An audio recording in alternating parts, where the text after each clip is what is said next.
Hello, dear students, and welcome back to our online classes. This is our third lesson in art.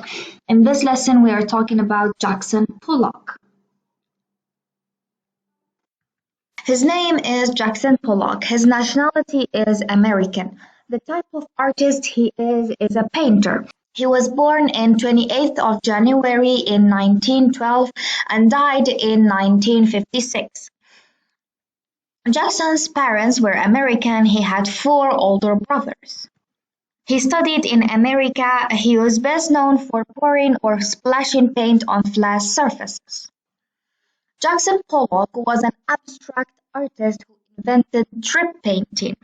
This is one of his paintings.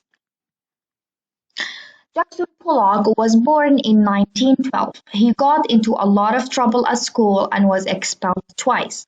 Pollock didn't paint on easel like most painters. He put his canvases on the floor. He said it made him feel closer to the painting. Jackson Pollock liked to paint onto canvases. Pollock invented drip painting. He would use different tools to drip, pour, and splatter paint onto the canvas from above. These paintings became very famous. Pollock was often very unhappy and he used his art to express his feelings. This is why many of his paintings use dark and gloomy colors. This painting is called Autumn Rhythm. He painted in November 30 in 1950. This is what a good drip painting looks like. Meet Jackson Pollock, one of the most amazing American painters of the 20th century. Wow, thanks and pleased to meet you. Paul Jackson Pollock, who was better known as Jackson, was born in Cody, Wyoming in 1912. Cody was known for its huge open country and, of course, cowboys. I love the Wild West. Jackson was the youngest of five sons, born to Leroy and Stella Pollock. Even though Jackson was born in Cody, the family didn't live there long. In fact, the family didn't live anywhere too long. They were always on the move. They moved to Phoenix, where the family owned a farm. This is where the Pollock family felt most at home. But this time, the family settled in LA. What a relief. All this moving around really didn't help me make friends. However, it was in 1928 at Manual Arts High School that Jackson became interested in art, thanks to his very supportive art teacher, Mr. Schwankowski. Huh. Actually, we called him Mr. Swaney. He was such an encouragement to me. Unfortunately, Jackson always had a tough time with school. So, in 1930, Jackson decides to leave high school and head to New York City, where his brother Charles was studying art at the Art Students League. Pollock became inspired by Mexican muralist David Siqueiros and his Union Square experimental workshop. Siqueiros would experiment with spraying, splattering, or even dripping paint. This guy is great. I imagine you can see the connection between Siqueiros' work and this work by Jackson. Soon after, in 1941, Jackson met Lee Krasner, who was also a painter living in New York. She instantly fell in love with Jackson and his paintings. I absolutely love Jackson's work. Ah, thanks, Lee. Lee was a huge confidence booster for Jackson, and she had connections and knew how to succeed as an artist in New York. In fact, she was able to make a connection with Peggy Guggenheim, the world-famous art collector. Soon after, Peggy paid Pollock to create a huge painting for her home. This painting was so big that Jackson had to tear down a wall in their apartment to fit it in. Don't mind me. I'm just tearing down this wall. Months passed, and Pollock just kept staring at the canvas. Finally, under pressure, he got started. Within 24 hours, he had finished. Check out this amazing painting titled Mural. Some artists just work better under pressure. Looks pretty good, right? Soon after, Jackson started having trouble focusing on his painting. Just too much big city life, I guess. Ah, so much to do and see. No time to paint. So, in 1945, Pollock and Lee were married, and decided that moving out to the countryside would be best. No more distractions, noises, and crazy food. You should know something huge happened out here. I mean, something that changed the way Pollock painted forever. Are you curious to know what it was? I thought so. Why don't we take a look at this first before we head in? After moving to the barn, Pollock started to become frustrated by the human figure. He was still trying to find his unique style. This just isn't working. Finally, a year later in 1947, Jackson decided to trash the easel and paint with the canvas directly on the ground. It was through this event that Jackson discovered his famous controlled drip technique. However, as with most groundbreaking ideas, not everyone liked it. Man, I'm confused. Actually, let's just say not everyone understood Jackson's technique. This is different, like my hat. It wasn't until 1949 when Life magazine printed a huge article asking if Jackson was the greatest living painter in America. Hey, I look pretty good there. This article exposed the nation to Jackson Pollock and his revolutionary technique. It also intrigued a famous photographer, Hans Nemeth. Hey, nice to meet you. In fact, Pollock grew to like him so much that he even let Hans make a film documenting his technique. Check it out. Throughout the next few years, Jackson Pollock's fame grew. However, his confidence was always low since he could only sell a few of his paintings. Even with the support of his wife Lee, Pollock never seemed to find the spark and inspiration he once had. Unfortunately, through a series of sad choices, Pollock died in a car crash in 1956. So we've made our way outside to the barn, which actually became his studio. So I take it this has got to be the place, right? Wow. Now I gotta tell you, we drove the whole way here, and this is by far, and of course I'm extremely excited this still exists, and to just feel what it must have been like for him to be in here. I mean, I know he worked in here as well, of course, but it's just amazing.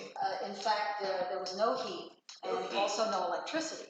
Jeez, So that all limits you. he had natural light from this window. That he had this built when the building was moved. Of course, the floor is what you always hear about, knowing the techniques that he, Right. developed in here.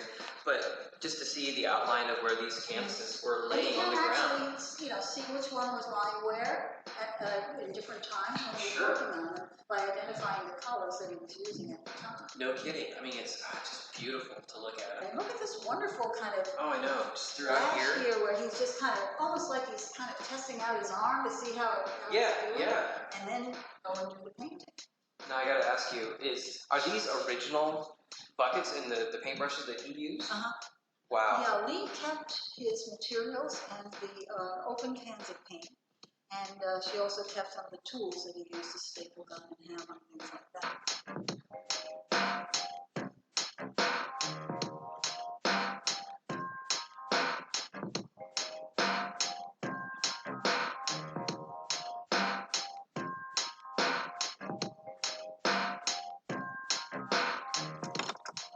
Would you like to go see some of the work that Pollock actually made out here in this studio?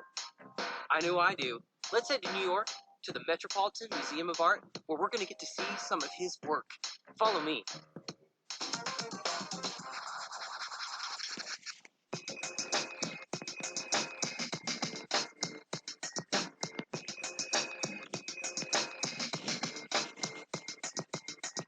The Met is one of the most amazing museums in the entire country.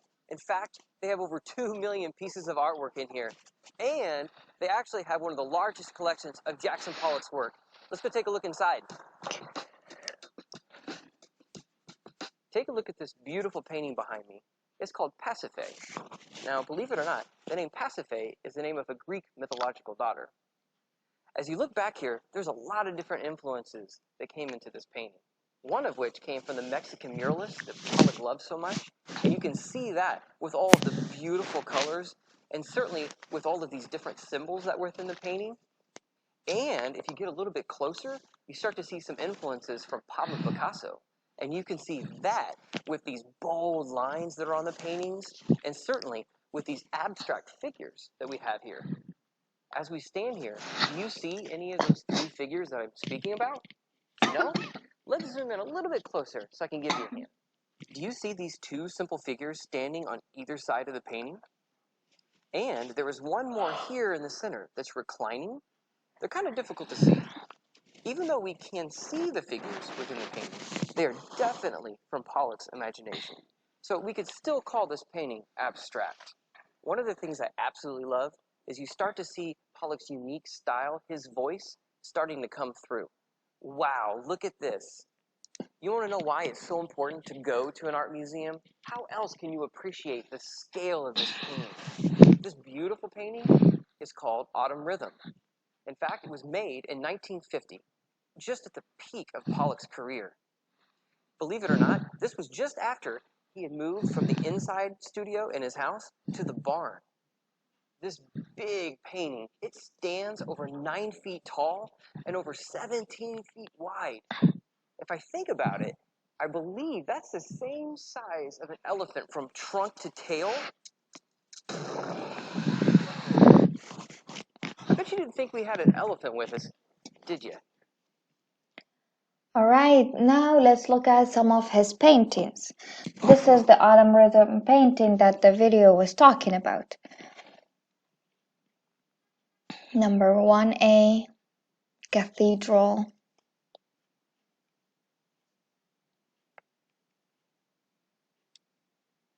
And this is a footage of Jackson actually painting.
Alright guys, this is the end of our lesson on Jackson Pollock. I hope you enjoyed the lesson.